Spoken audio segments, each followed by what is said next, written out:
right, Middle-Aged White Guy Reacts back again today with another video for you. Today's video, all right, is a preview of the Cleveland Browns and their upcoming season.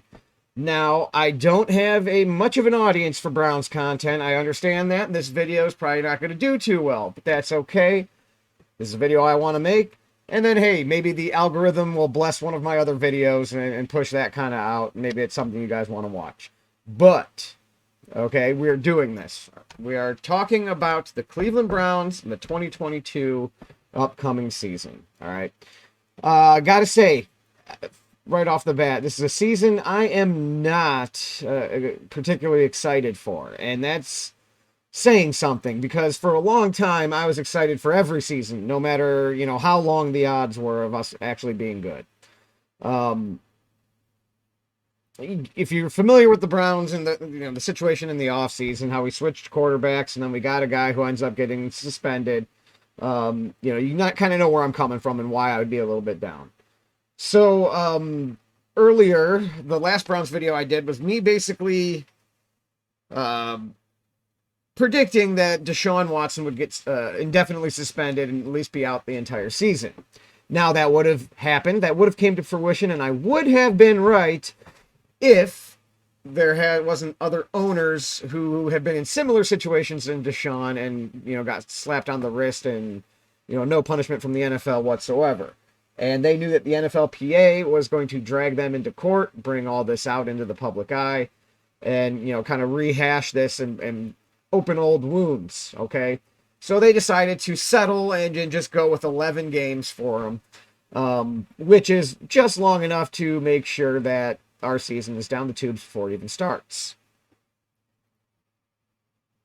So that's kind of where I'm at. All right. But, I want to be a little bit more objective than that because, I don't want to just be all doom and gloom. So I'm going to take a look at this roster, position group by position group, and we'll see what we're looking at. Okay. And we'll take a look at the schedule through the first 11 games, especially. And kind of see what, where we're going to be. I don't want to get into like picking, we should win this one, we should lose this one, whatever, because it's not how the NFL works. You could do that, but you always win against a team that you're not supposed to beat, and you always end up losing to teams that you're supposed to just trounce. So it's the way it goes. Any given Sunday is a saying for a reason. So without further ado, let's get into the meat of this video here. I think I've rambled long enough. The first thing I want to do is let's take a look at the Browns roster. Now, this is probably not the final roster by the end of the season. There'll probably be some shuffling at the bottom. So I'm not really concerned about the bottom of the roster. We'll just look at like the starters and, maybe second, third string. Just see kind of what our backups are looking like. Because typically that's, the players you're going to be dealing with throughout the year. So let me bring this up here. Have it pulled up.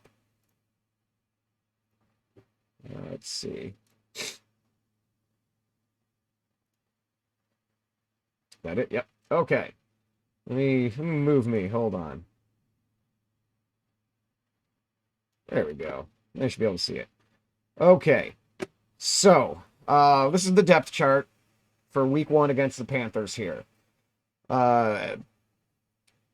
Start from the inside out. We'll start with the line and we'll work our way to the position players. All right. So now our line, everybody says we have a good line. Okay. I don't think our line is as good as what we are tricking ourselves into believing. We have some good players on the line. Absolutely. At center though, we have Ethan Pocic, something like that. He was not supposed to be our starting center. We had Nick Harris, who was unproven himself. All right. We had J.C. Tretter last year, who's like an all-star caliber player, who's no longer on the team and ended up retiring. But, so we had Nick Harris, who gets injured. Whoever we had behind Nick Harris was also injured or something. I can't remember who that was supposed to be off the top of my head. So now we have this guy and Michael Dunn. Now, Michael Dunn, I believe, played for us a bit last season, and he held his own. All right. He was, when you're talking about backup players, especially like third string offensive linemen like he was last year, You know, there's not a high level of expectation. So he did adequately. Our center is a weak spot, though, and that's right in the middle of our line. So you have, we'll see how these pieces fit together at the end. We won't get into that now. So we have a weak spot at center. Absolutely 100%. No denying that. Next, our guards, we have Joel Bitonio and Wyatt Teller starting. Probably the best guard combination in the entire NFL. If these guys stay healthy, which Joel has no problem doing so, typically, it's Teller that kind of gets dinged up. But these guys are amazing. Teller is absolutely phenomenal. The way he can move from the guard position, especially, to get out in space and block for running backs and everything. The man is a freight train. So our guard situation is fantastic. Okay, don't get me wrong. The backups to the guard, James Hudson. No, not James Hudson. I'm sorry. This guy, Hijalti Froholt, and then we don't have anyone for Bitonio, which would probably be either Dunn or. Who's there? There's another guy I thought. Did he not make the cut?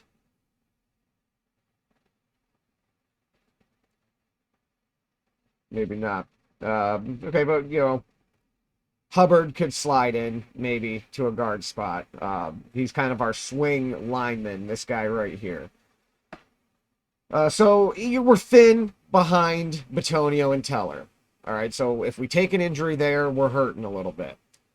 We go to our tackles. Jedrick Wills had a adequate, I would say, rookie season, okay? That was the 2020 year with the playoff run.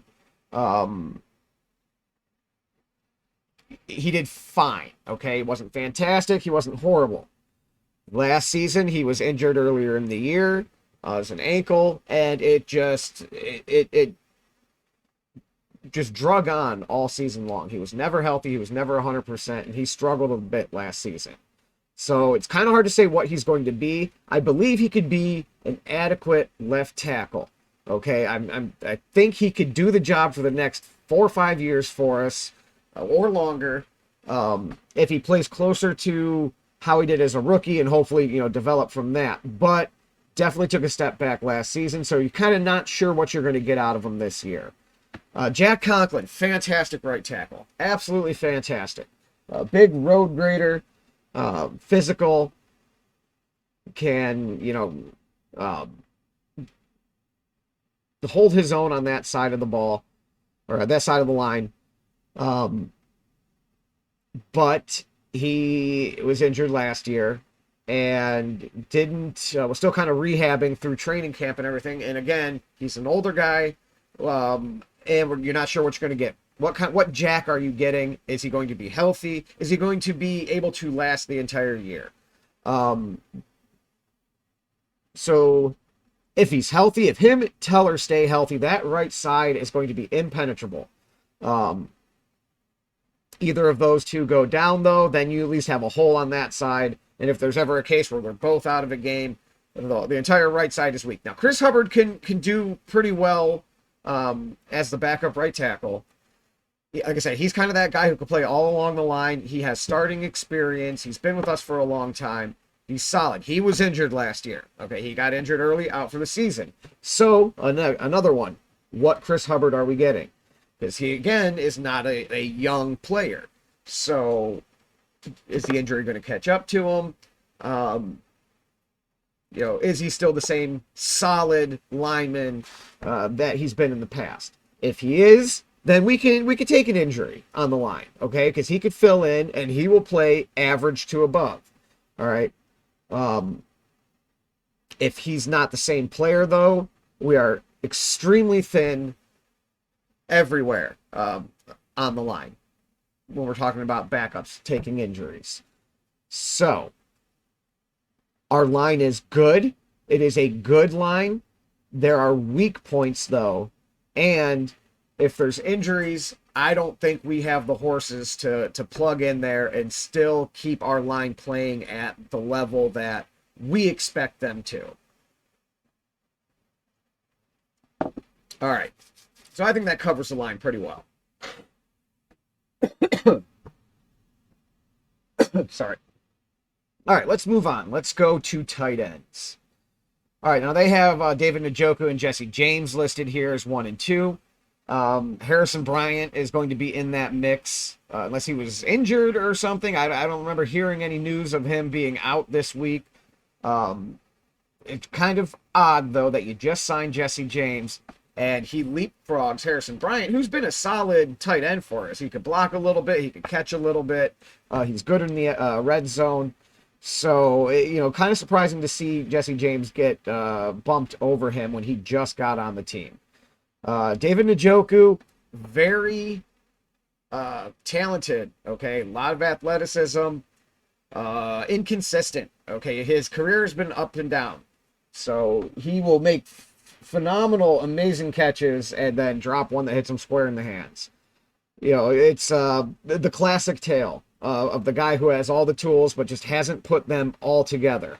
Now, he had Hooper here last year, who started over him, or last couple of years, it started over him, and kind of maybe slowed down his progression a little bit. But David got the big contract this offseason without really having to prove it. So it's a kind of a gamble. We'll see how it works out. I think he has the potential to be, a 700, 800-yard receiving tight end for us. He also has the potential to drop a ton of passes and only have, 300 yards. It just depends on how he does. Now, he was our best blocker from the tight end position last year. That was something that he was criticized for coming out of the draft. And he has worked on in his career. And either he, worked on it to the point where he became a good blocker, or the rest of the tight ends on the team were such bad blockers that it made him look like the best one. Remains to be seen. But, we should be solid at the tight end position. Between Njoku, if James, shows that he's better than Bryant, I think we're okay there, okay? Stefanski loves his tight ends, though. And if he wants to feature this group, it would have to go through Njoku. And like I said, you're not quite sure what you're going to get out of him this year. He may go off. He may not, though, as well. We will, let's stay on kind of the line of scrimmage here. So let's go to wide receivers. All right. So you're going to have Amari Cooper on one side, Donovan Peoples-Jones on the other. Peoples-Jones had almost 700 yards last year. He was kind of an up and down season, though, and I was actually surprised that he had as many yards as he did by the end of it. But if he continues progressing, he's a solid. I don't know if I really like him as your number 2 receiver.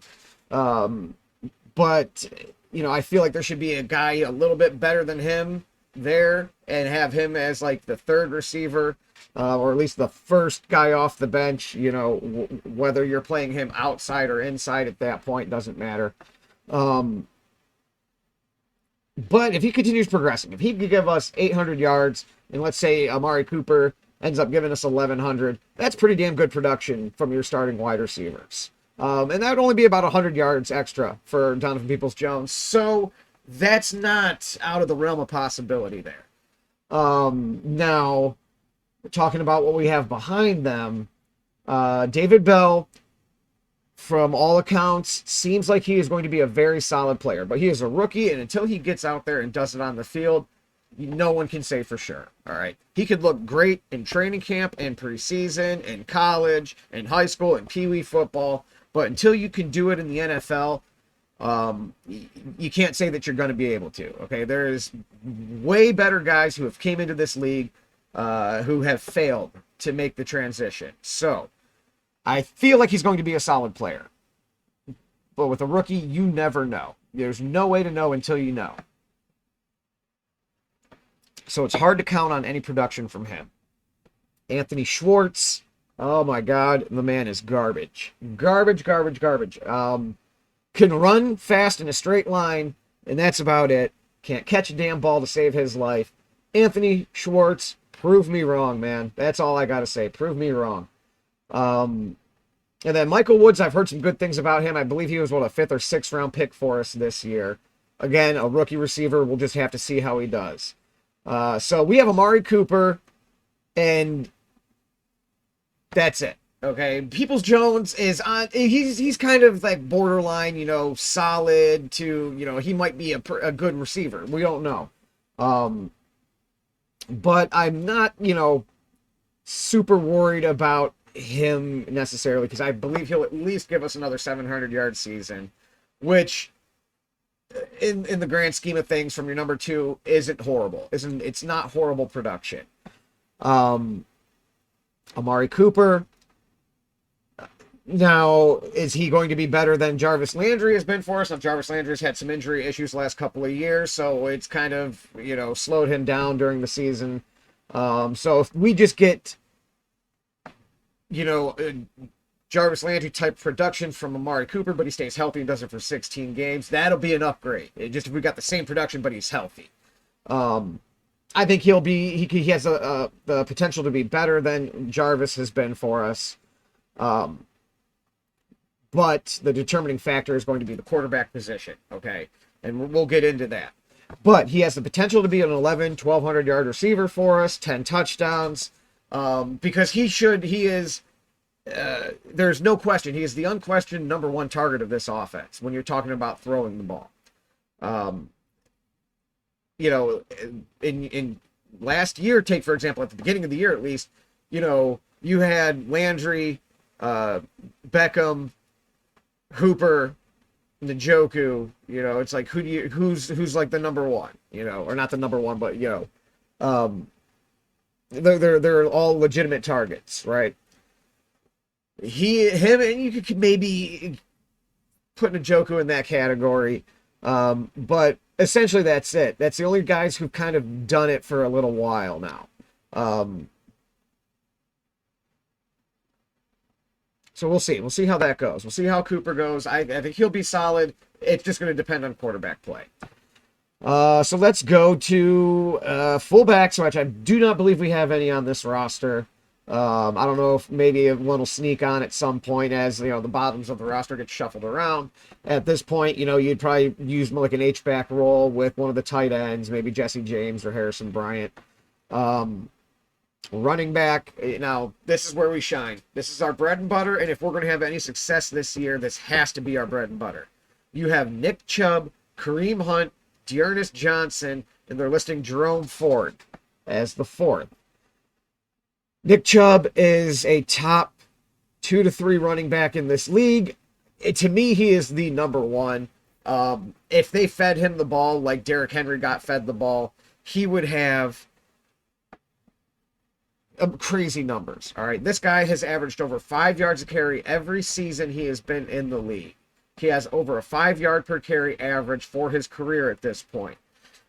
He leads the league pretty much every year, or is among the league leaders in yards after contact. So you can't even say that the line is blowing up holes for this guy and he's just running through wide open spaces. He is getting majority of his yards after contact. So the defense is on him, and he is dragging people 2-3 extra yards on every run. Or more. I don't know. I don't know what the numbers are. I believe it's around 3 yards a carry after contact, like every time. It's insane. So with those kind of numbers that he's putting up, if he got fed the ball, it would be ridiculous. But you have this guy Kareem Hunt, who to me is a top 10 running back in the league. Okay, I could think of 5 or 6 guys who I would want over him. After that, it's either pick 'em or clearly Hunt is better. So I can't think of 10 running backs that I would rather have than Kareem Hunt, and that is our backup running back. Okay, that means there's 22 other teams in the league that if they got him, that would be an upgrade to their starting running back. This is why Nick Chubb doesn't get the carries that he that would put him in a Derrick Henry category, because you have Kareem Hunt, who when healthy, it's just an amazing duo. It's been amazing to watch. It's brought me back to the days of Kevin Mack and Biner. And it's, I got to see the tail end of that. I was a kid, but I got to see the tail end of that duo. And it reminds me of just old school NFL football, watching those guys run and just wear down defenses. And that's how we're going to have to win games this year, guys. That's absolutely 100% how we're going to have to win games. Um, then you have D'Ernest Johnson, who has shown that he is a capable running back in this league. He is capable of ripping off 100-yard games, multiple touchdowns. And so, we could take an injury at that position, and we have a capable running back behind him. Jerome Ford looked great in the preseason, but again, he's a rookie. You cannot count on any production from him. We'll find out what he is this year. Oh, hold on. So, okay, they do have Harrison Bryant. So they have him listed as starting tight end too. So he is over Jesse James. I have to correct that. You guys are probably screaming at me if any of Browns fans were actually watching this. They do have Harrison Bryant listed in the second tight end slot. So the tight end 1, Njoku, 2, Bryant. The backup to either of those guys would probably be Jesse James. Okay, so that makes a little bit more sense. That doesn't have me as nervous about Harrison Bryant anymore. All right, let's move on to the defense. Oh, let's go quarterback.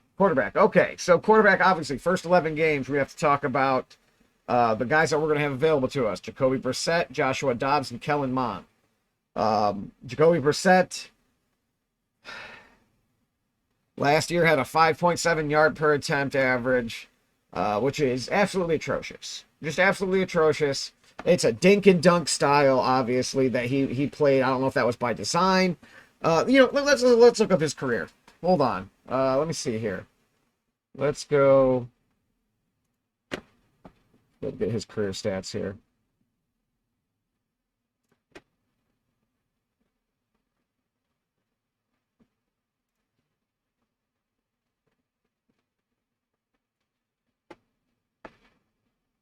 Okay. So 6.6 is still really bad when he started that year for when Andrew Luck retired unexpectedly and he was just thrust into the starting position. 6.6 is really bad. It's not as bad as 5.7 though. Like 5.7 is awful. Again, the other time he got a chance to start, 6.6. So both years he has really started a majority of the games, 6.6 and 6.6. Last season, 5.7. So you're not going to get a ton of downfield passing from him. You're going to get a bunch of safe little dinks and dunks. And really, that's a good year, though. Touchdown interception ratio, 3-1 right there. 13-7 is not, so his big thing is, he's not going to make mistakes, but this is not the greatest. This is definitely not good. This is the only year that he was able to actually protect the balls. That 2019 with the Colts, where he had 18 touchdowns and 6 interceptions. So you're going to get dinks and dunks and lots of things, 5 to 10 yards probably. Probably not too much 20-plus yard down the field passing. This is a perfect quarterback for Kevin Stefanski because he's going to love throwing to the tight ends, I'm sure, which Stefanski's just going to get all giddy about. But yeah, this is not starting quarterback numbers here, guys. So this is going to be a struggle. So the formula to beat the Browns, all right, based on Jacoby Brissett as your starting quarterback, is definitely going to be to try to get a lead, try to get a couple score lead on them, and we're not going to be able to pass our way back into the game. So yeah, you at that point you can let Chubb and Hunt run. And they'll just be whittling down the clock, and we're not going to be able to get back into games. That's at least in theory. Yeah, Chubb and Hunt can start going off and score a bunch of points real quick, though, if you're not careful with them.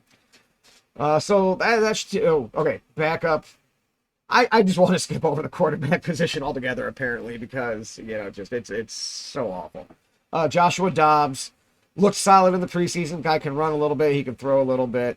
Doesn't really have a ton of experience. So if we go to him, you're not really sure what you're getting. It's typical for any backup. Okay, he technically should be the third string.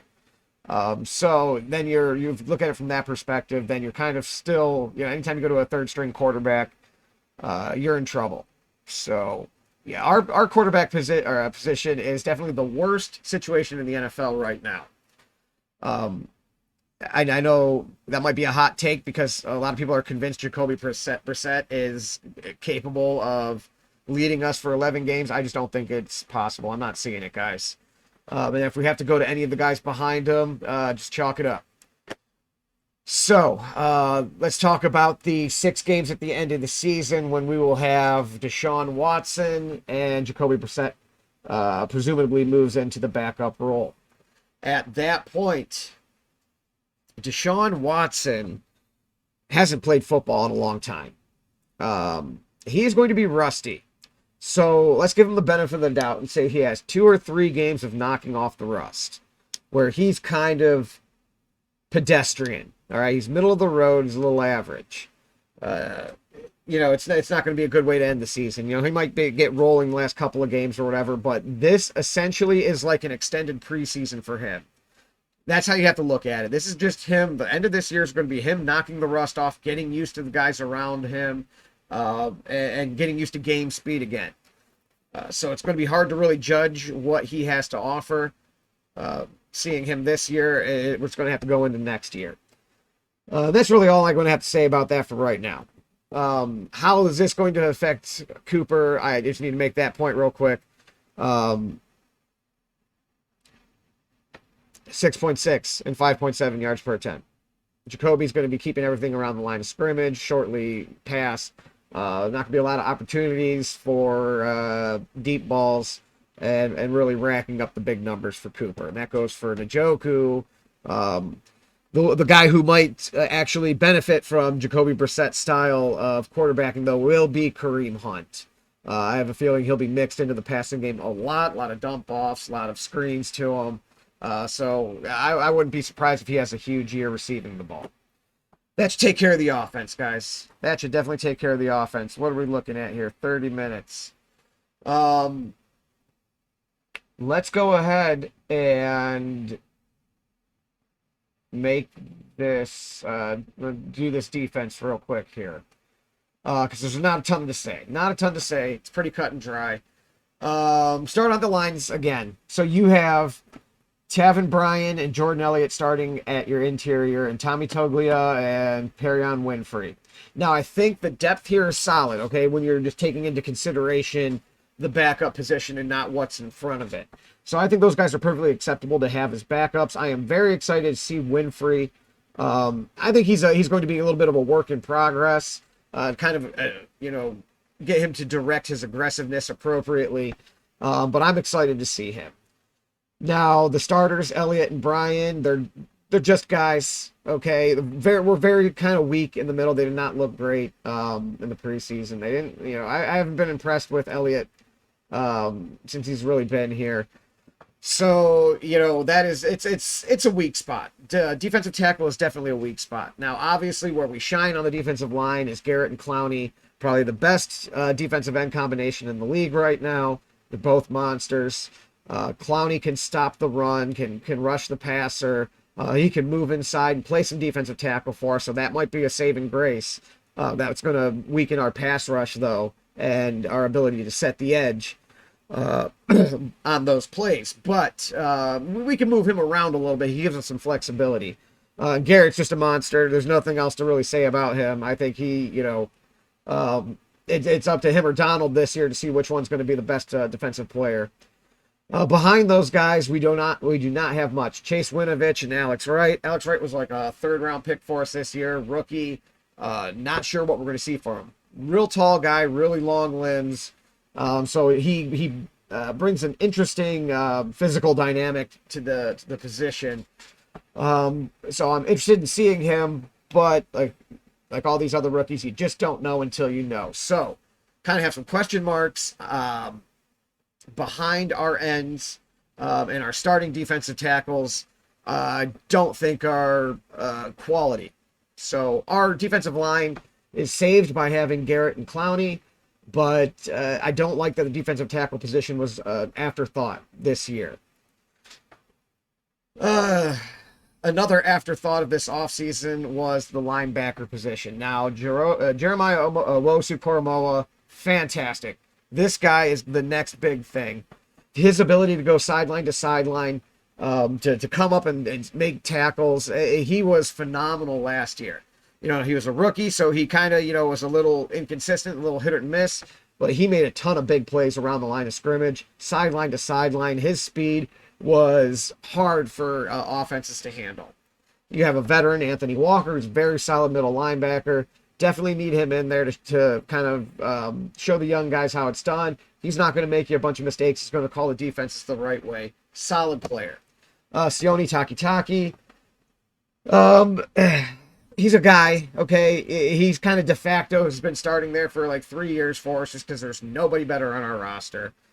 I would hope that would change at some point, but it hasn't. So, you know, maybe a little weak spot there, but he can make some plays, and he's actually a good sideline to sideline as well. He's just not at an elite level like I believe JOK is going to show in the next couple of years. Behind these guys, we have Tony Fields and Jacob Phillips. Phillips, I believe, was injured last year, and Fields was as well. Was he injured all last year? So we're not really sure what we're going to get with these guys. So some question marks behind that. So our front seven is Clowney and Garrett and nothing else. Well, Clowney, Garrett, Koromoa, and a bunch of guys, all right? Like I said, Walker's a great veteran to have. He's solid. He's not going to make mistakes. He's like a DeQuell Jackson type. You know, he's going to do what's supposed to do. He's going to be where he's supposed to be, but he's not going to take over a game. He doesn't change the outcome of a game. He can't take over a game to change the outcome, I should say. You know, him just being where he's supposed to be, obviously, yeah, he's not letting off a 60-yard run up the middle for a touchdown. That changes the outcome of the game, but I digress. All right, let me take a sip here and we'll finish this up. Next, we have our secondary. Okay, we have, we'll take our corners. Denzel Ward, Greg Newsome, Greedy Williams, who is injured for the first 4 weeks, Martin Emerson, and A.J. Green. Fantastic. One of the best young groups of corners in the league. Now they have to kind of put it all together and prove it on the field. They have to stay healthy. Well, we're able to take some injuries there. We have a lot of depth. I'm comfortable starting Green. Okay, I'm comfortable with Green starting if you have like a Denzel Ward healthy or Greg Newsome. So nothing really to say there because we should be fine. We should be fine there. Safeties: Ronnie Harrison, John Johnson, Grant Delpit, D'Anthony Bell, and Richard LeCount. Really, the ones you're going to be dealing with are Delpit, Harrison Jr., and Johnson III. Again, another solid group. Above average, definitely above average. Not as good as our cornerback group, but if you take the secondary as a whole, probably on paper one of the best secondaries in the league. A lot of young guys, though. Delpit, Newsome, Ward, and Williams, and Emerson have to kind of, and LeCount. I don't really see him getting a ton of playing time, though. But these guys, the younger guys, have to prove that they are what we think they are. That's all that's left at this point. So that's the roster we're looking at, okay? So, to me, we are weak at offensive line depth. I think we'll be solid there. We'll be okay. Let's get back to this. We'll be solid. We'll be, deep at O-line. Or, I'm sorry, we're solid at starting O-line. I think we'll be good, above average. But if we take injuries, we start taking injuries, we're going to be in trouble. Tight end, I think we're an average, above average tight end group. Wide receiver, I think we're a below average receiver group, depending on what Peoples-Jones does. And, you know, if David Bell or Anthony Schwartz can take off, then that changes things. But right now, I think that's a weak spot of our offense is the wide receiver group. Cooper has the ability to have a good year and really, do wonders for that group, but I don't think we have the quarterback right now to make that happen. Running back is phenomenal. All right, nothing else to say there. Best group in the league, with probably, in my opinion, the best runner in the league. And quarterback position is going to be a struggle all year long, and it's going to be what brings this team down in the end. Defensively, our line can definitely put pressure on a quarterback, but it's soft in the middle. There's nothing really behind them. There's some solid defensive tackles behind the starters, but the starters are so bad that, it's that whole group's kind of a negative, okay, that defensive tackle group. Linebackers, I think we have some pieces, okay, but it's like a puzzle that's not all the way put together yet. So JOK is amazing, Walker's good, solid, Taki's average, Taki is average, and behind them, we don't know. There's really not much depth there. So that could be an issue if you start taking some injuries there. Secondary is amazing. Should be, and we should be able to take plenty of injuries into secondary and still be fine. Let's take a quick look at their schedule. We'll just run through that real quick and wrap this up. So you kind of look what we're looking at here. So, wrong one, sorry.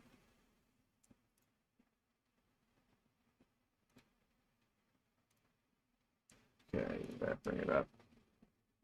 Okay, so we're going to open the season. Carolina, New York, Pittsburgh, and the Falcons. Now, I'm not going to get into picking individual games. And we're actually going to do another one specifically on the Panthers, so I'm not going to say much about that right now. But the way this opens up, this is our best chance to have some success early. Atlanta's going to be a struggling team. Pittsburgh's kind of in the middle of a rebuild. They're not really sure who their quarterback is. New York is a dumpster fire. And, I think we'll get into Carolina in a separate video. But I think there's an opportunity to go 2-2 or 3-1 here. Okay, there's an opportunity. There's an opportunity to go 1-3. If you're not careful though. But I think there's no reason we shouldn't be at the very minimum 2-2 through this stretch. Then it goes downhill from there, guys. It just absolutely goes downhill because you're coming up with the Chargers, the Patriots, the Ravens, and Bengals. That could easily be 4 L's. So you go 2-2, and now you're all of a sudden, before you know it, you're 2-6, and your season's over. So that's how fast this season can get sideways here. Ravens are going to be tough. Bengals are going to be tough. Patriots are going to be tough. And the Chargers are going to be tough. Now I expect we take one of these wins, or one of these games, Maybe we could stuff it down the Patriots' throats, or, we've been playing the Bengals good the last several seasons, so, maybe we get one over on them. But this portion of the season is basically going to determine whether or not we have any success. So this 4 games will tell you how the rest of the year is going to go. Then you have a bye week, thank God. We're probably going to need it at that point. Then you're looking at the Dolphins, which is a winnable game. So maybe you can pick one up there. Like I said, I wasn't going to get into picking individual games, but that's like the first winnable game. I could say, hey, we might have a chance against that team. I've seen since the Falcons, essentially, at this point. And then, you have the Bills, the Buccaneers, and then we'll stop there for a second because that situation changes for the Texans. So then you're going to go, after your bye, Dolphins, Bills, Buccaneers. You can get one of those games. Hey, maybe you get 2 and you get lucky. But you can lose all 3 of those. So you could end up 2-2. You can real quickly end up 2-6, and then before you know it, be 2-9. I mean, let's be realistic. And let's give ourselves the benefit of the doubt, though. Let's say we go 2-2, we squeak out one against that tough portion of our schedule. So now we are 3-5, have our bye, and we go 1-2. So you're looking at 4-7. Hey, let's say you get 2 of these. You're playing good. Chubb and Hunt are just killing people. So you get what would that be? 5-6. Okay, 5-6 through the first 11 games. I think that's probably the best case scenario. Would be a 5-6 through the first 11 games of the season. Next, we have Deshaun Watson coming back for the Texans. Now, he's going to be rusty as hell this game. All right, this is going to be a very rusty game for him, but it's the Texans. So this could go either way. Absolutely can go either way. He could be rusty, have a horrible game, and we still end up winning. He can be rusty, and we end up losing this game, though. But he's going to have to try to get right back on track quick the next week. So he's going to have the Bengals, who are probably going to be fighting for playoff position at this point. And then we're going Ravens, same case as the Bengals. The Saints, that's the Saints and Commanders. That's kind of, and the Steelers is there's an opportunity to, especially with Watson, to take a nice little run at the end of the season, give us some hope for next year. So, let's say you get this one. Let's say you go 5-6, you get this one, you're 6-6.